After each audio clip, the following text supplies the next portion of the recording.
Bistado ang dalawang sangkot umano sa isang investment scam na gumagamit ng peking video ni Pangulong Bongbong Marcos para makapanloko. Good morning, my Princess Marie Faith. I know you waited for me. Can't wait to see you. Red flag! Ang video sa rated UB. Hindi totoong si Pangulong Bongbong Marcos ang nagsasalita at ginawa lang ang video gamit ang Artificial Intelligence o AI, ayon sa mga otoridad. Ayon sa Criminal Investigation and Detection Group, isang doktora ang nabiktima ng may kayat siya sa inaalok na investment. Pumayag daw siya dahil may nagpadala sa kanya ng mga mamahaling regalo na sinabing galing sa Pangulo. Umabot daw sa 73 milyong piso ang naibigay niya sa mga suspect sa loob lang halos isang taon.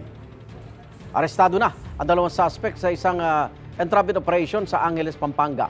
Sinusubukan pa namin silang kunan ng pahayag. Sabi ng Malacanang, walang dudang deepfake ang video. Igan, mauna ka sa mga balita, mag-subscribe na sa GMA Integrated News sa YouTube para sa iba't ibang ulat sa ating bansa.